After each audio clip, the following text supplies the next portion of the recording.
Welcome to the enchanted world of stories under the stars.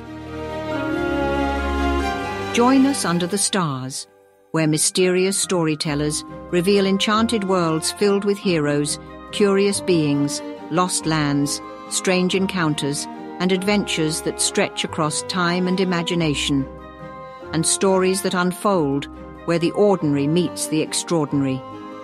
Some stories are light and playful, perfect for a smile and a spark of wonder. Others go deeper, written also for those who may have grown up, but never stopped imagining. Each tale is a little universe waiting to be explored. Open your mind, the journey begins. This story was written by Lucia and Marco Ciappelli. Listen to it and then visit storiesottolestelli.com to discover many more.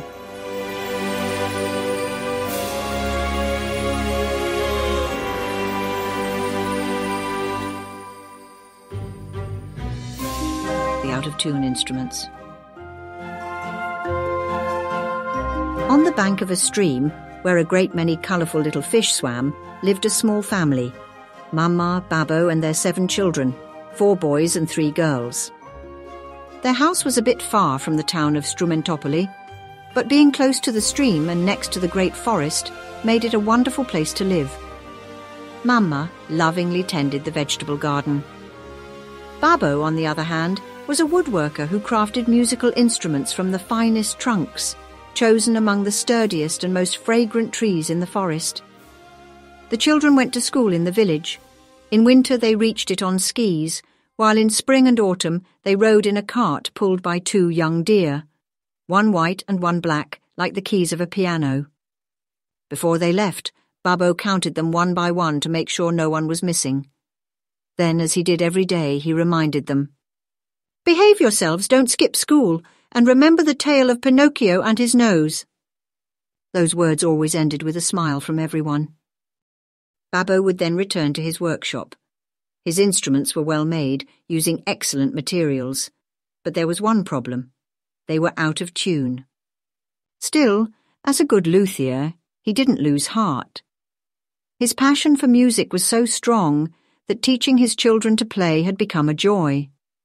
He even gave them special names: chitarra, violino, oboe, luto, arpa, bongo, and ukulele.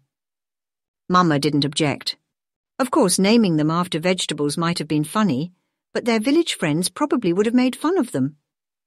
The children did well in school, and when they came home, they helped Mamma in the garden. One day, though, they mistook some nettle plants for lettuce. What a sting! They all ran straight to the stream and jumped in to soothe the burning. The little fish burst into laughter. "You're so silly! Ha ha ha!" Mamma helped them out of the water and, turning to the fish, said, "This evening at sunset there will be a concert in our courtyard. My children will perform with their instruments. You're all invited." The fish replied enthusiastically, "Thanks for the invitation. We'll be there for sure. It's going to rain and we love splashing. Splish, splosh, splash." That evening turned out to be a real party. At the concert of slightly strange and delightfully quirky music, everyone had a blast. The musicians, the animals from the forest, and even the fish, who Mamma cheerfully sprayed with water. After that joyful evening, life went back to its usual pace: school, garden, and even the forest. In fact, during their free time, the children often helped Babbo choose and cut wood to build his instruments. The great forest had become familiar to them. So one day, while they were playing there and climbing trees, the kids spotted a group of gnomes huddled together, looking agitated. They quickly hid behind some bushes to observe and listen in on their conversation. The meeting, called in great haste, was to make a decision about an imminent danger. A powerful storm was on the way. They spoke of a hurricane wind that hadn't been seen or heard in 100 years, or perhaps even longer, and it was heading for the forest. "We must stop it by any means," said the gnomes.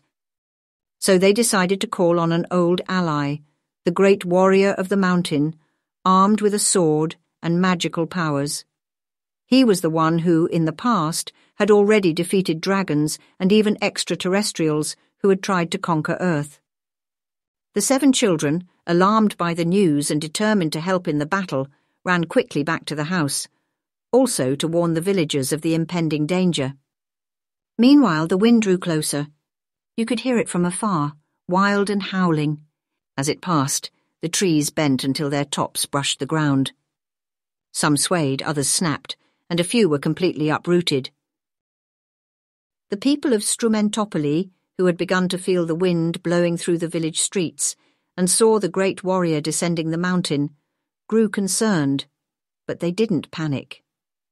Everyone grabbed their instruments and rushed toward the house by the stream to help the family who lived there, and together tried to save the great forest. At the same time, the colourful fish arrived, united and determined, along with the other animals of the woods and stream. "All together we can form a barrier and block the wind," they shouted in unison. At that moment the children of the family, still out of breath from running, stepped forward and said, "We have our Babbo's instruments too. They're strange, a bit out of tune, but if we all play together maybe we can stop the storm." And with that they rushed into the house and came back out in no time at all. The gnomes, fully aware of the instrument's flaws, cast a powerful musical spell. When the children began to play, something magical happened. For the first time, the music was melodious, harmonious, and full of feeling. One by one, all the people of Strumentopoli joined in. Each person, with their own instrument, contributed as if they were all part of one great orchestra. The hurricane wind, engaged in a fierce battle with the great warrior of the mountain, heard the music from afar and immediately began to calm. Its howling softened, and by the time it reached the forest, it had become a cool mountain gust. And finally, a gentle valley breeze. The wind had become part of that marvellous orchestra. The battle was won thanks to everyone. Each had offered their own music and helped bring about the victory. "United we are strong," they all said proudly. The Babbo luthier continued building instruments with the finest wood the forest had to offer. They were so beautiful and sounded so good that people said they were the most melodic ever heard. The children, chitarra, violino, oboe, liuto, arpa, bongo and ukulele, joined the village band. At every festival they played with great success, cheered on by applause and warm smiles. Even the gnomes and the great warrior listened to their music, from the forest and the mountain. The colourful fish swam and danced happily in the stream, and when someone passed by they greeted them with joyful splashes. The family continued to live near the great forest, and on summer evenings, when everything finally grew quiet, they would lie along the stream and watch the stars above. Their hearts would tell stories, and the night would write the happy ending of every tale.